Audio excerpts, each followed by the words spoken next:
Apa kau tidak tahu dia paling hebat dalam hal ini? Tidak hanya Qian, tetapi Su Qing dan yang lainnya juga memperhatikan gerakan Sun Yanyan dengan penuh perhatian. Mata Profesor Han tidak berkedip sesaat, dia sangat berkonsentrasi untuk memastikan bahwa dia bisa menghentikannya tepat waktu sebelum Sun Yanyan membuat tindakan yang salah. Di bawah perhatian semua orang, Sun Yanyan menelan ludah dengan gugup.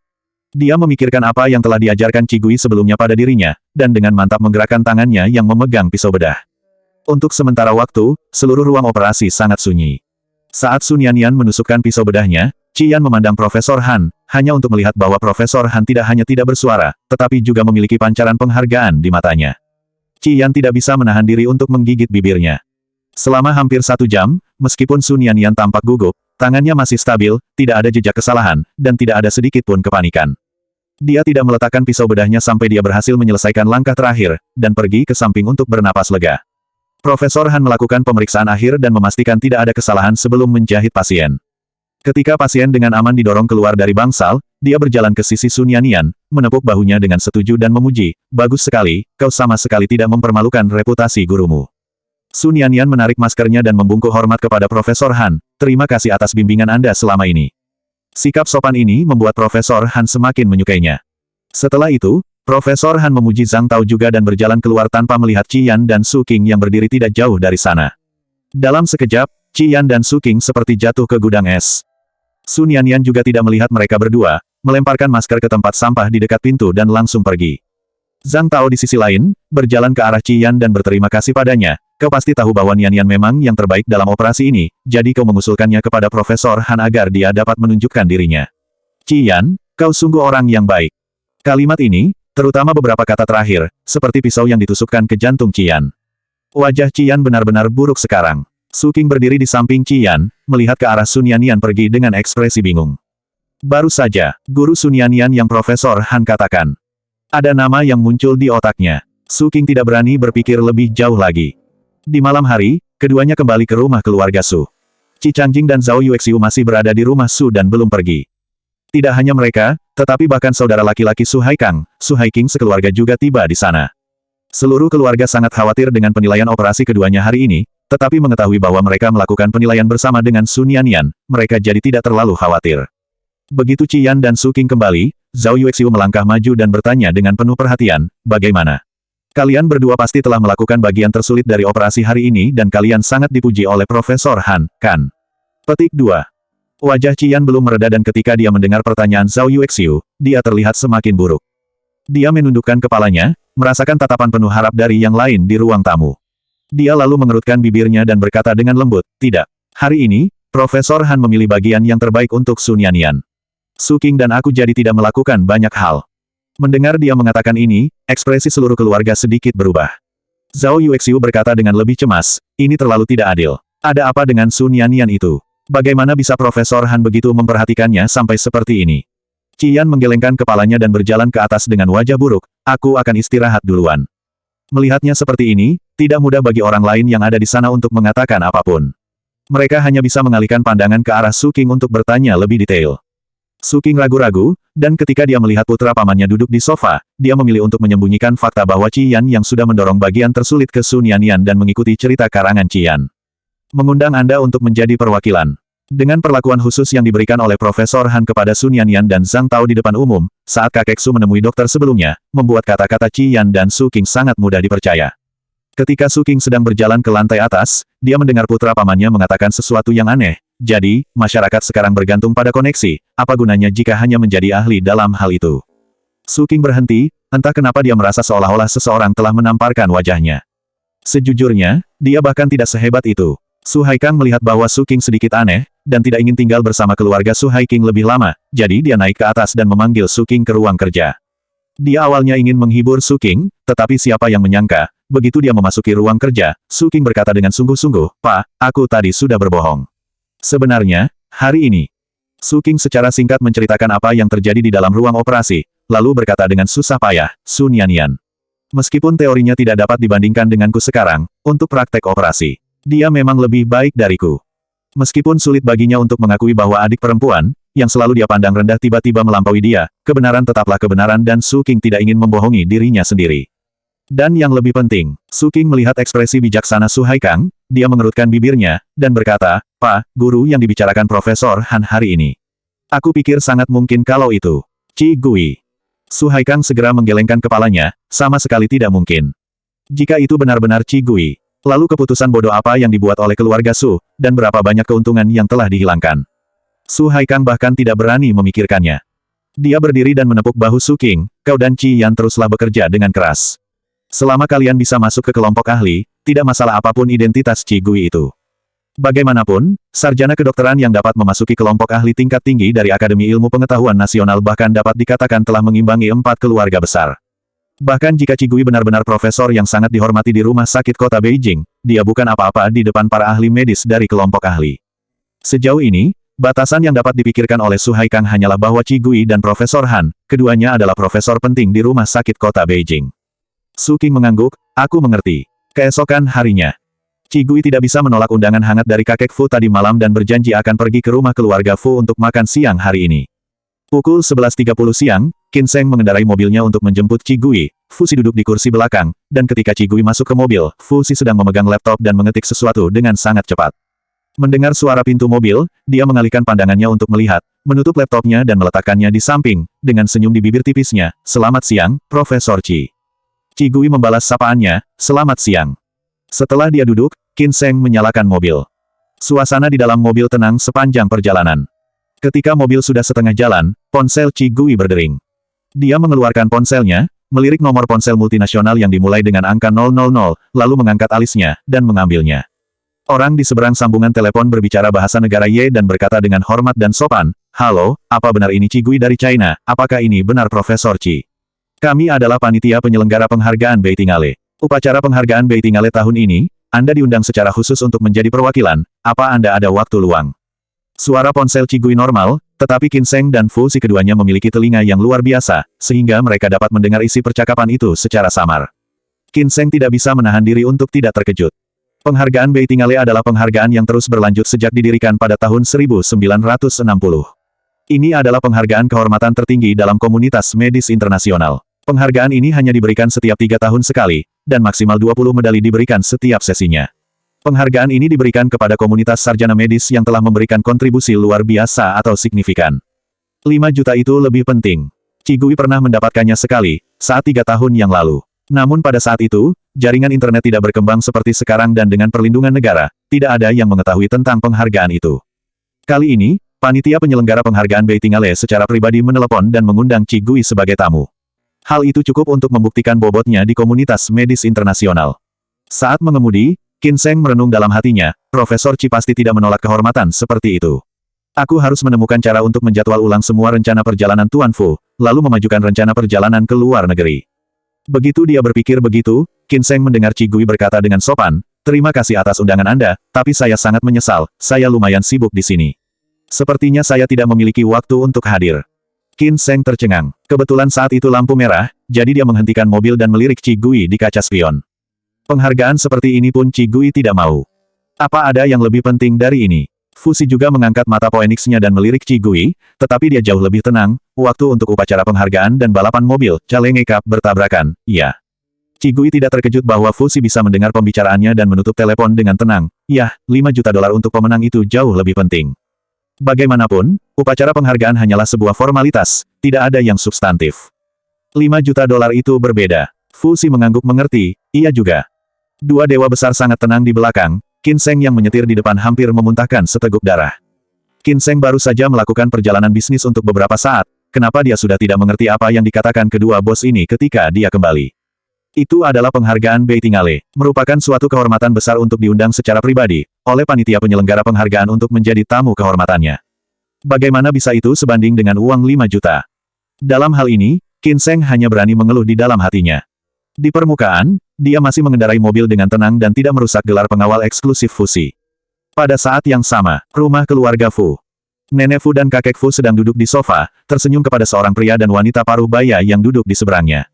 Pria parubaya itu mengesankan dan bermartabat. Dia mengenakan setelan hitam rapi, sementara wanita parubaya mengenakan gaun merah tua ramping dengan riasan halus, dan rambutnya terselip di belakang kepalanya, seperti wanita bergaya Eropa. Mereka adalah orang tua Yao Yuhan. Kepala keluarga Yao dan istrinya, yang bernama Yao Zhenting dan Yuan Rou. Yao Yuhan tersenyum manis dan memeluk lengan Yuan Rou. Pak, kalian sudah datang. Aku merindukan kalian semua. Mendengar ini, Yuan Rou tertawa ringan dan mencolek hidungnya. Kau punya mulut yang manis, Mama pikir setelah kau tinggal di rumah nenek Fumu, kau jadi tidak bisa mengingat kami akan datang. Yao Yuhan tertawa kecil. Yao Zhenting berada di sisi lain, lebih kaku, dan meminta maaf kepada kakek Fu. Aku benar-benar minta maaf, gadis kecil itu telah mengganggu kalian selama 2 hari terakhir. Apa dia menyebabkan banyak masalah bagi kalian?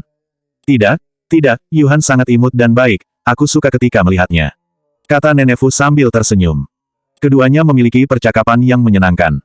Setelah mengobrol, mereka lalu berbicara tentang pengobatan China. Nenek Fu tidak bisa menahan keinginannya untuk berbagi karena dia tahu bahwa cucunya mengejar Profesor Qi.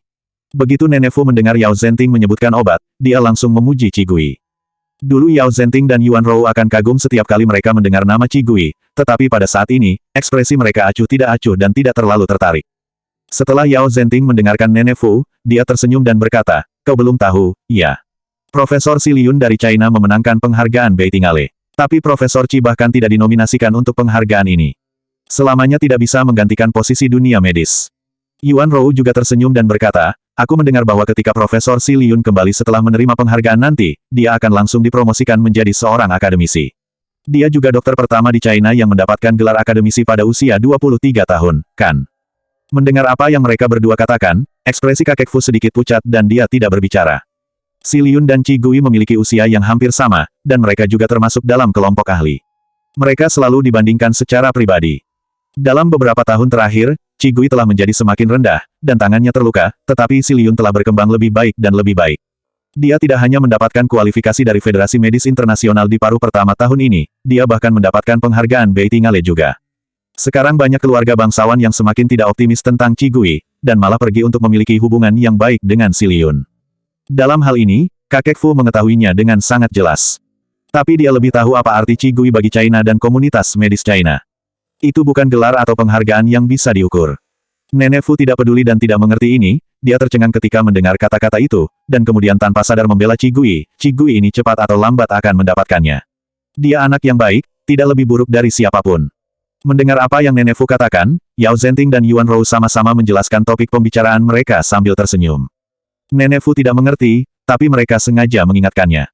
Penghargaan itu hanya bisa diraih dengan terobosan atau kontribusi besar di bidang kedokteran, tidak semua orang bisa mendapatkannya. Yao Zhenting dan Yuan Rou datang pada pukul 11 pagi dan duduk selama 1 jam, tepat pada waktunya untuk makan siang. Nenek Fu menahan mereka untuk makan siang, tetapi Yao Zhenting dengan sopan menolak, kami juga ingin begitu, tetapi ada sesuatu yang terjadi di Asosiasi Perhiasan China, jadi kami harus pergi dan melihat. Mendengar bahwa itu adalah masalah bisnis, nenek Fu dan kakek Fu tidak mengatakan apa-apa dan mengantar keluarga Yao Zhenting keluar. Setelah masuk ke dalam mobil, Yao Yuhan sadar bahwa mobilnya tidak dikemudikan ke arah Asosiasi Perhiasan China, dan tidak bisa jika tidak bertanya-tanya, bukankah kita akan pergi ke Asosiasi Perhiasan China? Itu hanya alasan saja. Yuan Rou mengeluarkan cermin untuk merias wajahnya, dan berkata dengan ringan, kita akan pergi ke rumah kakek Jin untuk makan siang hari ini. Kakek Jin. Yao Yuhan bereaksi sejenak sebelum menyadari bahwa itu adalah keluarga Jin, salah satu dari 4 keluarga besar di Beijing. Dia langsung mengerutkan kening, kenapa? Bukankah kita selalu berteman dengan keluarga nenek Fu? Hubungan antara keluarga Fu dan keluarga Jin tidak baik, dan bisnisnya bahkan lebih mematikan.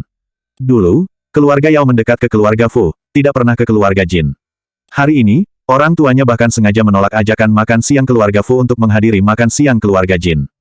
Profesor Xi Liyun sedang mengunjungi rumah keluarga Jin. Yuan Rou menjelaskan dengan sabar, ketika Profesor Xi Liyun kembali dengan penghargaan dan dipromosikan menjadi seorang akademisi, statusnya akan sepenuhnya melampaui Profesor Qi. Kita harus memanfaatkannya sekarang. Orang-orang harus segera menjalin hubungan baik dengan keluarga Jin dan kadang juga Profesor akan sulit dihubungi di masa depan. Yao Yuhan tidak bisa menerimanya, kalau begitu jangan menghubunginya. Bukankah Profesor Qi sangat baik? Keluarga kita sudah menjadi pemimpin dalam industri perhiasan, kenapa kita harus memiliki hubungan dengan ilmuwan medis?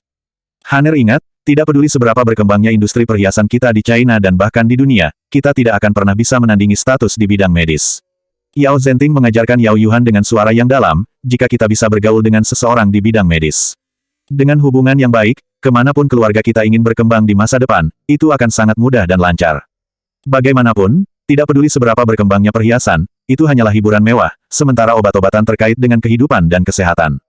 Orang bisa tidak memakai perhiasan, tetapi tidak bisa menghindari pengobatan. Dengan pertimbangan yang sangat penting inilah yang telah menciptakan supremasi profesi medis di seluruh dunia. Yao Yuhan dilatih seperti itu, meskipun dia masih sedikit tidak yakin, dia tidak berani membantah. Dia hanya bisa menganggukkan kepalanya dengan enggan. Begitu keluarga Yao pergi, Fu Xi dan Qi Gui sampai di rumah keluarga Fu. Penghargaan tidak lebih penting dari hasil sesungguhnya. Begitu dia turun dari mobil, Qi Gui dengan antusias ditarik ke ruang makan oleh kakek Fu dan nenek Fu. Fu Xi yang hanya selangkah di belakangnya, benar-benar diabaikan. Qin Sheng mematikan mobil dan baru saja akan keluar dari kursi pengemudi. Ketika dia melihat adegan ini, dia diam-diam mundur, pura-pura melihat ke arah ponselnya untuk menangani berbagai hal dan tidak melihat apa-apa. Fu Xi melirik Qin Sheng, yang berpura-pura buta, lalu berjalan ke kamar dengan langkah kesal. Meskipun kakek Fu menahan Yao Zhenting dan Yuan Rou untuk makan siang, semua hidangan yang dia masak adalah makanan favorit Qi Gui. Meskipun Qi Gui tidak banyak bicara, dia sangat sopan dan menjawab hampir setiap pertanyaan. Dengan keberadaan Fu Xi, suasana di meja selalu sangat bahagia. Sampai di sesi akhir jamuan makan, kepala pelayan masuk dan membisikkan sesuatu di telinga kakek Fu. Ekspresi kakek Fu jelas terlihat muram. Dia melambaikan tangannya dan menyuruh kepala pelayan pergi. Selanjutnya, meskipun dia masih makan dengan santai dan mengobrol dengan Qi Gui, dia jelas menjadi sangat linglung. Setelah makan malam, Qi Gui dibawa ke lantai atas oleh nenek Fu untuk mengobrol, sementara kakek Fu memanggil Fu Xi ke ruang kerja. Memasuki ruang kerja, Tuan Fu tidak ragu-ragu ketika dia berbicara, menghela nafas, dan berkata dengan sungguh-sungguh, keluarga Yao makan siang di rumah keluarga Jin saat siang tadi karena ada si Liun. Hanya dengan satu kalimat, Fu Xi tahu apa artinya itu. Jika Yao Zhenting ternyata berteman dengan keluarga Jin, maka merek perhiasan tingkat kedua internasional Ruolea, yang telah bekerja sama dengan keluarga Fu setiap tahunnya, akan diserahkan kepada keluarga Jin. Meskipun peringkat internasional Ruolea tidak tinggi, namun merek itu adalah merek perhiasan terlaris kedua di China. Jika saja kerjasama ini dilanggar, itu masih baik-baik saja, tetapi kalau sampai kerjasama ini jatuh ke tangan keluarga Jin, industri itu akan menjadi sebuah pukulan besar bagi mereka. Lebih penting lagi, putri tertua dari keluarga Jin adalah seorang desainer perhiasan. Jika dia menjadi terkenal di konferensi apresiasi Baoyu dengan bantuan keluarga Yao kali ini, itu pasti akan menjadi pukulan telak bagi keluarga Fu yang tidak memiliki desainer. Fu Xi sedang duduk di sofa di ruang kerja, jari tengahnya yang ramping dengan lembut menekan kacamatanya, dan mata Phoenix-nya sedikit melengkung, dia tampak tersenyum, keluarga Yao sedang bersiap untuk berteman dengan keluarga Jin dan menyerah pada keluarga Fu. Apa menurut mereka keluarga Jin memiliki masa depan yang lebih baik dari keluarga Fu? Tuan Fu menghela nafas dalam-dalam, itu karena Profesor Si Liun memenangkan penghargaan Bei Tingale, dia akan dipromosikan menjadi akademisi setelah menerima penghargaan kali ini. Fu Xi mengangkat alisnya karena terkejut, Bei Tingale. Kau tahu, kakek Fu memandangnya, cucunya tidak pernah peduli dengan dunia medis. Kakek Fu akan memberitahu Fu Xi apa itu penghargaan Bei Tingale. Namun dia tidak bisa tidak terkejut ketika mendengar nada jelas Fu Xi. Bisakah anak ini memahami semua detail dari seluruh profesi medis untuk Qi Gui? Fu Xi secara alami tahu apa yang dipikirkan kakek Fu, jadi dia hanya berdiri sambil tersenyum, aku tidak begitu paham. Tetapi ketika aku dalam perjalanan hari ini, seseorang menelepon dan mengundang Qi Gui untuk menjadi tamu Bei Tingale, dan Qi Gui menolaknya. Kakek Fu tidak bisa menahan diri untuk tidak berdiri dengan terkejut, kenapa dia menolak. Kakek Fu mengenal Qi Gui dengan sangat baik, jadi dia tidak terkejut bahwa Bei Tingale akan mengundangnya, tetapi dia sangat terkejut bahwa Qi Gui menolak. Fu Xi menyesuaikan kacamatanya dan berkata perlahan, katanya tidak sepenting 5 juta dolar. Kakek Fu terdiam sejenak. Ini, kalau dikatakan oleh Profesor Qi, sepertinya, ini cukup normal. Ini sangat sesuai dengan karakter Qi Gui. Kakek Fu tersenyum dan bertepuk tangan, apa yang selalu dia bicarakan adalah bahwa reputasi tidak lebih penting daripada hasil yang sebenarnya. Fu Xi tersenyum bangga, namun, kerja sama antara keluarga Yao dan keluarga Jin juga rumit sekarang. Kakek dan cucunya bangga untuk sementara waktu, lalu kembali ke kenyataan dan mulai mendiskusikan tindakan pencegahan. Di sisi lain, di kamar tidur, Nenek Fu adalah orang yang tidak bisa menyembunyikan kata-katanya. Setelah mengobrol sebentar, dia berbicara tentang keluarga Yao, keluarga Jin, dan pertemuan apresiasi Baoyu. Selanjutnya 371 bagaimana kalau kita mempromosikan dirimu sebagai akademisi dulu?